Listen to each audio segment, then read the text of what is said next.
Hey, what's up guys? This is Anthony from Anthony's Customs, and for this review, we are finally taking a look at the new Marvel Legends War Machine, which, I have to say, I've been so tempted to buy this earlier and review it for you guys because it looked great in the package and I could tell it was awesome, and I kept seeing it in stores. And the light above me is crackling. I'm afraid it's going to blow up on my head. But I already had it pre-ordered, and I just was going to let the pre-order right out. I figured it would show up. It just took so long this time, and I'm very disappointed in that. But, God, I kind of just wish I bought every one of these I saw. It's such a good figure. First of all, it is the best-looking War Machine design ever. And I'm going to tell you right off the bat, but don't leave after I tell you this. There's still lots to talk about in the review. Make sure you stick around. It's a pretty great figure. I'm just going to put it out there. I'll keep it honest with you guys. It's pretty wonderful. There are a few issues, though, which we will talk about. So let's go ahead and get it off the stand and take a closer look. This guy stands just about 17.5 centimeters to the top of his noodle, not including his guns that are sticking up. And that puts him at just over 6 3/4 inches. And it's wonderful. We're going to talk about the aesthetic. But first, let's just go ahead and do an easy question of the day. Get it out of the way. Which version of War Machine is your favorite? You can even give me two if you like, but put them in number order. I'll tell you right now, for me, this is number one. Easy, bar none, hands down, this is the best War Machine look ever. My second favorite, though, is the War Machine from Iron Man 2 in the MCU, which isn't a fair comparison, but it's also a really, really great design, and I think they ruined him in the Marvel movies after that movie as far as design goes. Okay. We can talk about that in the comments. Now, aesthetics on this guy. It's a really basic figure. You would think there's not a lot to talk about. There's almost no paint on it. And that's one of the things we're going to talk about. They do such a good job painting silver. Painting metallics in general, Hasbro's really good at it. They did his face. It's painted silver. It's nothing crazy, but it's painted silver. Also, while we're here, I'll mention that it's very clean. The black around it is very clean. The black eyes, the mouth, the red thing, it's all very nicely done. His silver parts on his body are in that marbly, semi-transparent plastic, and that drives me freaking nuts. Now, this part's painted as well, and they match well enough. It's fine. But this guy would look so much better if all of these parts were this. It still looks great, don't get me wrong, and some might even like this because it kind of makes him look even shinier. I personally would rather him look like this everywhere than this, but either way. This marbly plastic has got to go. I get why they do it, I get why they don't paint it, I understand, but this guy, as awesome as he is, would even be more awesome. Awesomer, if you don't know how to speak. And that's just the way it is. It would look way better, but that's okay. That's not a very big deal. So that's something I think most people can live with. The other issue I have with this guy is that they left his pegs in his legs. No, I'm only kidding. I couldn't care less about pegless joints. Honestly, I don't know why it's such a big deal. You guys can let me know how you feel about that. I couldn't care less. Is it nice to not have peg holes? Sure. I really don't care. As long as, here's the thing, if they just painted them when they were supposed to, like on Spider-Man, I couldn't care less about peg holes. Alright, that's it as far as aesthetics. As far as problems go, that is it. The moldy plastic, that's all. Otherwise, it's fine. They did a really, really, really good job. Everything is sculpted well, it's well proportioned, it's well balanced. It looks just like it needs to. Very, very well done. I wouldn't have minded like a dry brush or something on all the black, but yeah, who cares? That's fine. It's really clean, really good. So aesthetically speaking, I'll give it a 9 out of 10. He would have been up in the almost 10s at 10 if it wasn't for the plastic.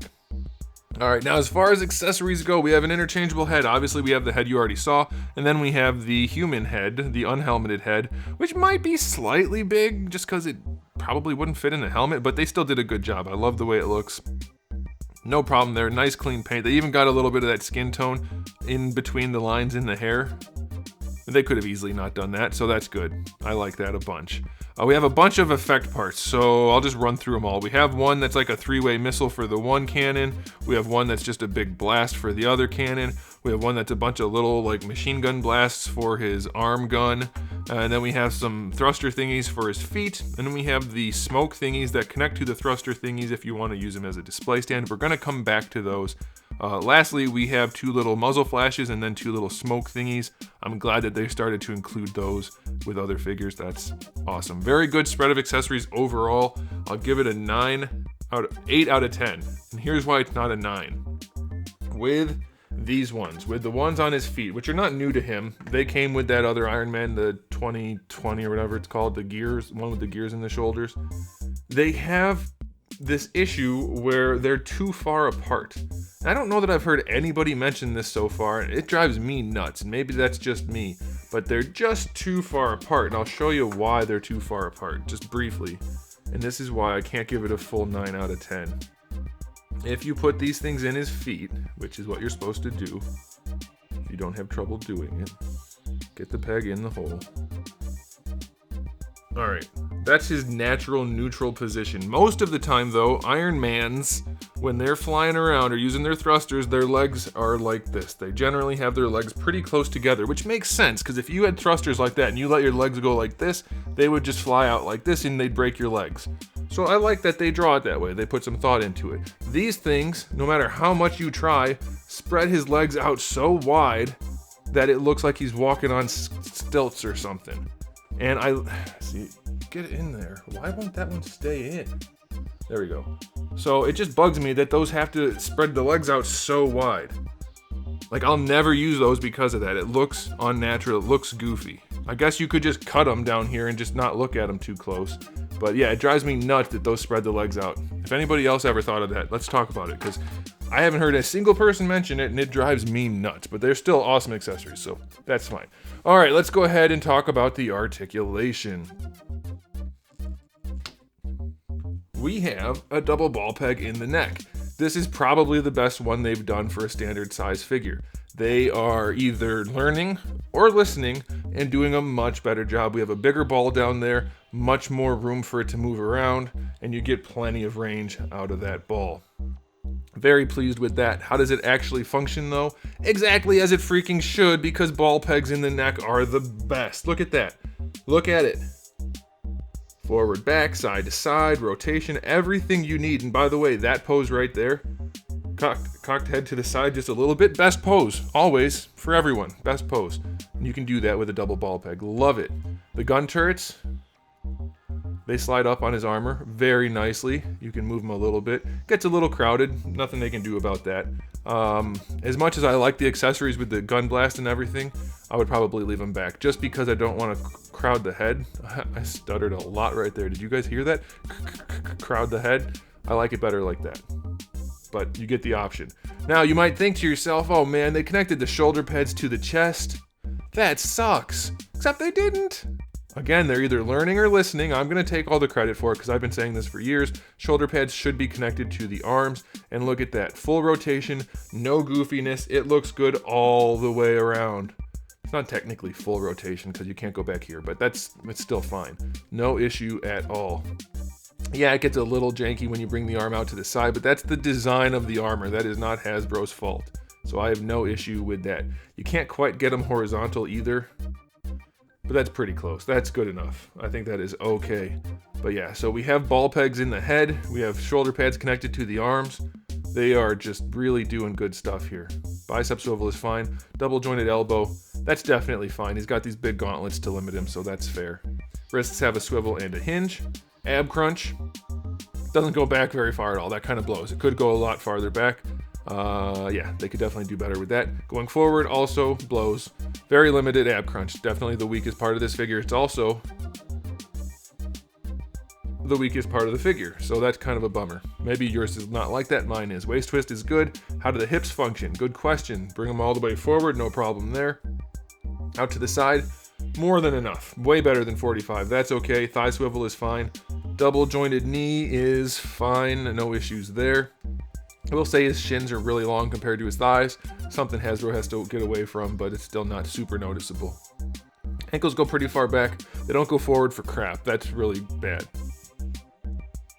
That's a bummer, but you do get a decent ankle rocker, so it is not perfect. Not perfect at all in the articulation department. There are a few things I mentioned that could definitely be fixed. However, they did do a few things in a really good way, the neck and the shoulders in particular, and so I'm okay with that. I'm going to average it out to 7. The hips are good, shoulders are good-ish. Good in design, not the best range. Neck's awesome. Ab crunch is limited, ankles suck. You know, there are definitely a few issues there, but ultimately, it's really, really well done, guys. This figure, this one and Venom Pool, maybe my two favorite figures from Hasbro this year. Very, very, very nicely done. I'll give it a final verdict of... it does cost more. 8 out of 10. 8 out of 10. That seems more than fair. There are definitely some issues. I love it personally, but I can't go higher than 8 with the limitations in the ankles, the limitation in the ab crunch, things like that. It's only, and the blasty blast on the bottom of his feet making his legs spread too far apart. It's just not great, but it is an excellent figure otherwise, and I definitely recommend you get it. So there it is, guys. Thanks for watching. If you enjoyed the video, give it a thumbs up, and if you didn't, give it a thumbs down. And if you haven't subscribed, you might want to. I have new videos almost every single day, and thousands already on the channel, so make sure you come back for all of that. And in the meantime, keep collecting.